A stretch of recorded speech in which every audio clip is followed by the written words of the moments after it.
Hello friends, എൻ്റെ വൈകുന്നേരങ്ങൾ ഇങ്ങനെയൊക്കെ ആയിട്ടാണ് കടന്നു പോകാറ്. തടി കൂടിക്കൂടി വരുന്ന കാരണം കുറച്ച് നേരം ത്രെഡ്മില്ലൊക്കെ കയറി കുറച്ച് അഭ്യാസങ്ങളും കാര്യങ്ങളൊക്കെ കാണിക്കും. അത് കഴിഞ്ഞാൽ പിന്നെ കുളി കഴിഞ്ഞാൽ നേരെ ഒന്ന് സ്കിൻ കെയറിലോട്ട് കിടക്കും. സ്കിൻ കെയർ പറഞ്ഞാൽ വലുതായിട്ടൊന്നുമില്ലേ, ജസ്റ്റ് ഒന്ന് സെറം അപ്ലൈ ചെയ്യും. അത് കഴിഞ്ഞാൽ പിന്നെ ഒരു മോയ്സ്ചറൈസർ, പിന്നെ നമ്മൾ പൗഡർ ഇട്ട് കഴിഞ്ഞാൽ മേക്കപ്പ് കഴിഞ്ഞു. പിന്നെ ചെറിയൊരു പൊട്ടും തൊടും, ഒരു ലിപ് ബാമും, പിന്നെ ആ മുടിയൊക്കെ ഒന്ന് ചീവി വെച്ച് കഴിഞ്ഞാൽ എല്ലാം കഴിഞ്ഞു. പിന്നെ നേരെ വിളക്ക് വയ്ക്കായി കഴിഞ്ഞാൽ ഞാനും മോളും തമ്മിലൊരു അടിയാണ്. അവൾക്ക് ചന്ദനത്തിരി കത്തിക്കണം, ഞാൻ പറയും കൈ പൊള്ളു എന്ന്. പക്ഷെ അതൊന്നും കേൾക്കാണ്ട് അവൾ തന്നെ മുന്നിട്ട് കയറി അതൊക്കെ ചെയ്യും.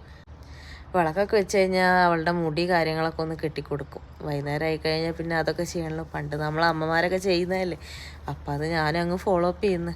മുടി കെട്ടിക്കഴിഞ്ഞാൽ ഞാനാണെങ്കിൽ പോണിട്ടയിലേ കെട്ടുള്ളൂ, അവൾക്കാണെങ്കിൽ അതിഷ്ടമല്ല. അതിൻ്റെ എക്സ്പ്രഷനാണ് ആ മുഖത്ത് കാണുന്നത്. അതെല്ലാം കഴിഞ്ഞാൽ പിന്നെ കുറച്ച് പണികളുണ്ടായിരുന്നു, തുണികൾ കഴുകാനും. അങ്ങനെ കുറച്ച് തുണിയൊക്കെ ഉണ്ടായിരുന്നു, അതെല്ലാം കഴുകാനിട്ടു. ആ ചാൻസിൽ തന്നെ ഞാൻ രാത്രിയിലോട്ടുള്ള ഭക്ഷണത്തിൻ്റെ കാര്യങ്ങൾ നോക്കായി.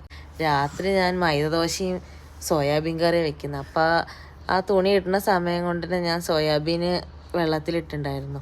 അതൊന്ന് നന്നായി കുതിർന്ന് കഴിഞ്ഞാൽ പിന്നെ കറി വെക്കാമല്ലോ. അപ്പോൾ ഇതെല്ലാം ഇട്ട് കഴിഞ്ഞപ്പോഴേക്കും അതൊക്കെ സെറ്റായിട്ടുണ്ടായിരുന്നു. പിന്നെ അതൊക്കെ എടുത്ത് കറി വയ്ക്കാനുള്ള പരിപാടിയായി. ഉള്ളിയും തക്കാളിയും എല്ലാം അരിഞ്ഞ് പെറുക്കി നേരെയാക്കി ഞാൻ ഒന്ന് ഫ്രൈ ചെയ്തിട്ടാണ് വെക്കാറ് സോയാബീൻ കറി.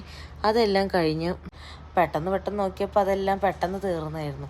പിന്നെ മൈദദോശയായിരുന്നു. ദോശയ്ക്കുള്ള മാവ് ഞാൻ മിക്സിയുടെ ഇട്ടിട്ടാണ് അടിക്കുക. അതിലങ്ങ് ഒരടി അടിച്ചു കഴിഞ്ഞാൽ പെട്ടെന്ന് അങ്ങ് നല്ല സ്മൂത്തായിട്ട് കിട്ടും. ഞാൻ ഓരോന്ന് ചെയ്യുന്നതിൻ്റെ ഇടയിൽ മോൾ അവളുടെ വർക്കും കാര്യങ്ങളൊക്കെ കൊണ്ടുവന്ന് ഇങ്ങനെ കാണിക്കുകയാണ്. അങ്ങനെ പെട്ടെന്ന് തന്നെ ദോശയും കാര്യങ്ങളൊക്കെ ഉണ്ടാക്കി ഞങ്ങൾ പെട്ടെന്ന് അതെല്ലാം കഴിച്ച്. അപ്പോൾ ഓക്കെ, ബായ്.